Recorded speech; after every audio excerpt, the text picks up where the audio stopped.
क्या आप जानते हैं कि दुनिया में कुछ पुरातात्विक खोजें ऐसी हैं जो विज्ञान और इतिहास को चुनौती देती हैं? इस वीडियो में हम आपको 5 ऐसे रहस्यमयी पुरातात्विक खोजों के बारे में बताएंगे जो आपको हैरान कर देंगी। इन रहस्यमयी खोजों के बारे में जानने के लिए पूरा वीडियो देखें। क्या ये खोजें हमारे अतीत की उन कहानियों का हिस्सा है जिन्हें अब तक अनसुना माना गया था? जानने के लिए बने रहें। नंबर 1, क्लर्कडॉर्प क्षेत्र। क्लर्कडॉर्प क्षेत्र को कॉस्मिक तोप के गोले के रूप में भी जाना जाता है। लगभग 3 बिलियन वर्ष पुरानी एक आकर्षक भूवैज्ञानिक पहेली पाइट और डोलोमाइट खनिजों से बने इन क्षेत्रों ने वैज्ञानिकों और उत्साही दोनों को समान रूप से दिलचस्प बना दिया है। उनका लगभग पूर्ण गोलाकार आकार और चिकनी सतह समय के इतने बड़े अंतराल में अपेक्षित टूट फूट को चुनौती देती है। विभिन्न सिद्धांतों के अनुसार उनकी उत्पत्ति को स्पष्ट करने का प्रयास किया गया है। कुछ का सुझाव है कि वे प्राचीन समुद्री तल में तेजी से खनिज जमाव के माध्यम से बने हैं। दूसरों का विचार है कि वे अपनी संरचना और उम्र से परे उल्कापिंडों के समान अंतरिक्ष से अवशेष हो सकते हैं। क्लर्कडॉर्प क्षेत्र प्रारंभिक पृथ्वी की पर्यावरणीय स्थितियों में अंतर्दृष्टि प्रदान कर सकते हैं। यदि वे थे प्राचीन समुद्री तलों में निर्मित, वे ग्रह के आदिम महासागरों और वायुमंडल के बारे में सुराग प्रदान कर सकते हैं जो अरबों साल पहले मौजूद स्थितियों पर प्रकाश डालते हैं।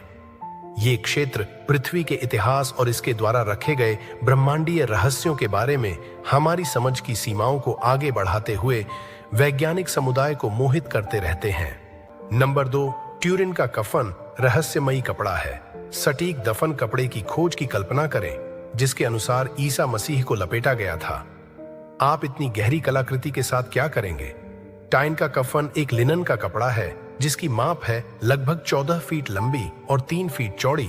जो चीज इसे असाधारण बनाती है वह इसकी सतह पर अंकित एक आदमी की हल्की एसीटोन वाली छवि है। यह छवि एक फोटोग्राफिक नकारात्मक जैसी दिखती है जिसमें स्पष्ट रूप से एक आदमी के चेहरे, दाढ़ी, लंबे बाल और हाथ, पैरों और बाजू पर घाव दिखाई दे रहे हैं।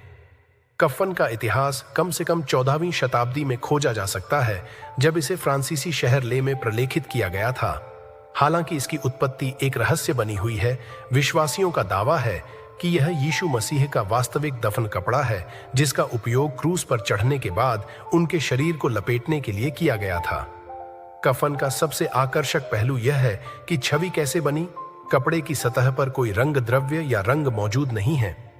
कुछ शोधकर्ताओं का प्रस्ताव है कि पुनरुत्थान घटना से संबंधित ऊर्जा या विकिरण के विस्फोट से छवि बन सकती है।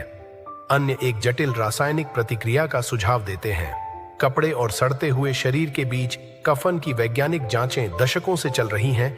1978 में वैज्ञानिकों के एक समूह ने गहन विश्लेषण किया और उन्हें पेंट, पिगमेंट या अन्य कलात्मक तकनीकों का कोई सबूत नहीं मिला जो छवि की व्याख्या कर सके। विभिन्न क्षेत्रों के माध्यम से कफन की ऐतिहासिक यात्रा के अनुरूप पराग और चूना पत्थर के कणों के निशान पाए गए पराग कण यरूशलेम के क्षेत्रों में पौधों के मूल निवासी हैं, जिससे पता चलता है कि कपड़े की उत्पत्ति वास्तव में यीशु के दफन की ऐतिहासिक कथा के साथ संरेखित हो सकती है। नंबर 3, जब इस्तांबुल के टॉप कॉपी पैलेस को एक संग्रहालय में परिवर्तित किया जा रहा था, एक दिलचस्प खोज थी। एक कर्मचारी को नवीकरण के दौरान भूली हुई वस्तुओं के बीच एक चर्मपत्र मानचित्र मिला जिसे बाद में पेरी राइस के काम के रूप में पहचाना गया। एक ऑटोमन एडमिरल और मानचित्रकार ने 1513 में बनाया गया महत्वपूर्ण ध्यान आकर्षित किया। यह मानचित्र न केवल अपनी उम्र के लिए बल्कि इसके विस्तृत चित्रण के लिए भी उल्लेखनीय था। अमेरिका के नक्शे को और भी उल्लेखनीय बनाने वाली बात यह थी कि इसमें अंतर आर्कटिका महाद्वीप का चित्रण किया गया था जिसे 1820 तक आधिकारिक तौर पर खोजा नहीं गया था। पेरी जाति द्वारा मानचित्र बनाने के 300 से अधिक वर्षों के बाद इस चित्रण ने उन्नत भौगोलिक के साथ प्राचीन सभ्यताओं के बारे में अटकलों को हवा दी है। कुछ लोगों का मानना है कि मानचित्र से पता चलता है कि प्राचीन खोजकर्ता अंटार्कटिका के बारे में इसकी आधिकारिक खोज से पहले से जानते थे। अन्य तर्क देते हैं कि मानचित्र में अंटार्कटिका का चित्रण गलत व्याख्या या आकस्मिक समावेशन का परिणाम हो सकता है। नंबर 4, ट्रेलोस गांव के पास एक उल्लेखनीय खोज की गई। शोधकर्ताओं ने एक चट्टान पर खोदे गए प्राचीन पैरों के निशान खोजे जो मानव राजकुमार से मिलते जुलते थे। इस खोज ने लगभग 5.7 मिलियन वर्ष पुराने सुदूर अतीत की एक दुर्लभ झलक पेश की। ये पैरों के निशान एक ऐसी प्रजाति की उपस्थिति का सुझाव देते हैं जो बहुत पहले अस्तित्व में थी। होमो सेपियंस के हालिया अध्ययनों ने उनकी उम्र को लगभग 6 मिलियन वर्ष पीछे धकेल दिया है, जिससे वे तंजानिया के प्रसिद्ध लूसी फुटप्रिंट से काफी पुराने हो गए हैं, जो लगभग 3.2 मिलियन वर्ष पुराने हैं। पद चिन्ह का आकार आधुनिक मानव पैरों के समान है, जिसमें 5 अलग अलग पैर की उंगलियां हैं और आधार पर एक उल्लेखनीय गेंद। यह गैर मानव वानर के पैरों के निशान के साथ बिल्कुल विपरीत है, जो अक्सर बड़े पैर के अंगूठे के साथ पैरों से अधिक हाथों से मिलते जुलते हैं। यह खोज प्रारंभिक मानव विकास की हमारी समझ को चुनौती देती है। नंबर 5, आप गीजा के महान पिरामिड को केवल एक विशाल मकबरे के रूप में सोच सकते हैं, लेकिन इंजीनियर और लेखक क्रिस्टोफर डन एक दिलचस्प विकल्प का प्रस्ताव देते हैं। उनका सुझाव है कि यह न केवल एक दफन स्थल के रूप में, बल्कि एक विशाल बिजली संयंत्र के रूप में भी काम करता है। इस साहसिक सिद्धांत को गीजा पावर प्लांट परिकल्पना के रूप में जाना जाता है, जिसका अर्थ है कि प्राचीन मिस्रवासी या शायद उनसे पहले की सभ्यता ने पिरामिड के भीतर एक अज्ञात ऊर्जा स्रोत का उपयोग किया था।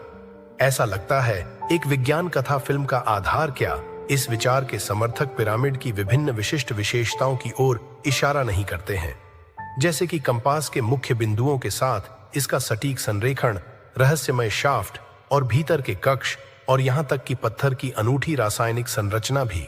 जोनो का तर्क है कि ये विशेषताएं ऊर्जा उत्पन्न करने और संचारित करने के लिए डिजाइन की गई एक परिष्कृत प्रणाली का हिस्सा थीं।